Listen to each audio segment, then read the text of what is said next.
嗨，各位观众朋友，大家好，我是胡老板。It's my sister。我们这次呢，临时要去台湾跟日本。那这次呢，跟以前不一样，是我这次搭星宇航空，但是呢，我搭的是豪华经济舱，所以呢，就会给大家介绍一下它的豪华经济舱长什么样子。啊，我已经在洛杉矶机场了。二话不多说，就等一下登机后给大家看看哦。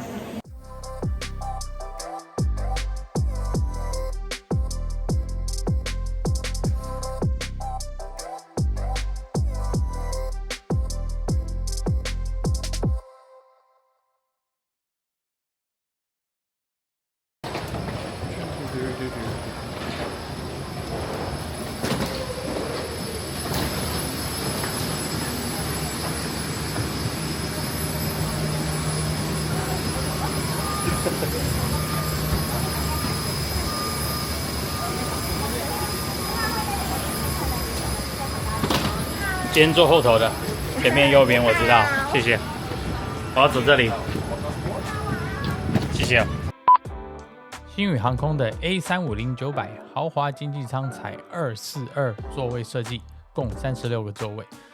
这座位间距40寸，是我目前感觉到豪华经济舱腿部空间最大的一个航空公司哦。影视媒体的萤幕大小为15.8寸的 HD 1080p 解析度，用起来是非常的顺畅。座位下方也有提供 USB-A 以及 USB-C 的充电插座，还有110伏的插头。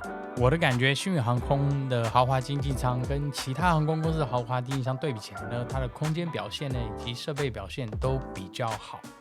飞机上提供 Samsonite 联名的过夜包，附有牙刷、眼罩、耳塞等标准过夜包配备，也提供拖鞋可以使用。洛杉矶、台北航班提供2个餐点，星宇航空的机上餐点呢，基本上应该是我吃过最好吃的飞机餐啦。豪华经济舱也不例外。星宇航空的贵宾室位于第2航厦第6跟第7的登机门中间哦，看起来是蛮气派的。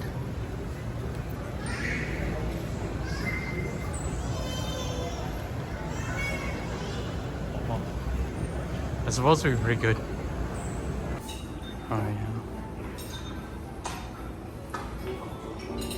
进来星宇航空的贵宾室呢，这里可以注意到说，桌上呢都有 QR code， 你可以点餐哦。那蛮特别的是呢，你进去的话，它还有分早上的餐点跟午餐、晚餐的餐点，分别是不一样的。我把它放在荧幕上头哦。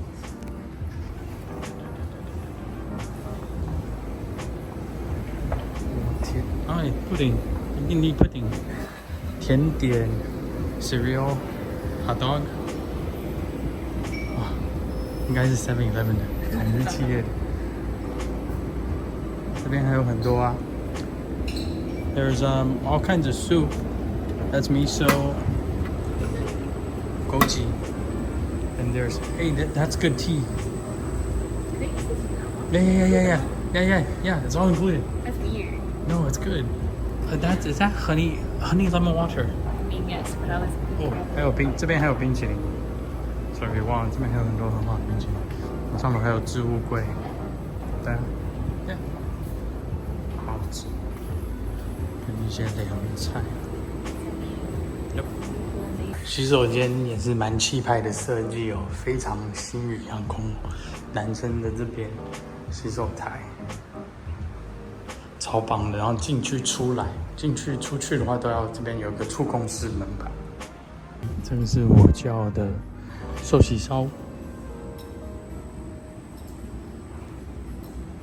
跟你讲，星宇航空的这个空姐们其实真的是蛮可爱的。我通常呢坐飞机呢会有一个习惯是，我会带一点巧克力送给空姐啊、空服人员他们，主要是因为我觉得他们也是非常辛苦嘛，就是帮他们加点油。那这次呢蛮特别的是，他们的空姐竟然送了我2大袋的东西哦，包括你看这边其实还有一袋啊，里头有好多零食啊、甜点啊，然后还有一大堆扑克牌，以及他们甚至还亲手写了一张卡片给我，觉得这个是真的这是第一次我收到空姐们他们亲手写的卡片，我真的觉得蛮意外的。那整体上来说，我觉得星宇航空的豪华经济舱呢，真的是跟其他航空公司比起来的话，我觉得因为一方面它的飞机比较新的关系，所以呢它的设备啊以及的舒适度真的是无话可说。那星宇航空的餐点呢，更别说了，真是比其他的航空公司的餐点好吃很多啊！如果是我的话，台北洛杉矶来回要飞豪华经济舱，应该就会是那个星宇航空是首选啦。不知道大家的想法是怎么样哦 ？CP 值来讲呢，它的票价也没有算是特别贵，其实跟其他2家航空公司比是差不多的。在这里提供大家做参考哦。好了，那大家如果有什么问题的话，欢迎在下面留言告诉我哦。喜欢我的影片要记得按赞、订阅、按下小铃铛，并且把我的影片分享出去哦。那我是胡老板，我们下次见喽，拜拜。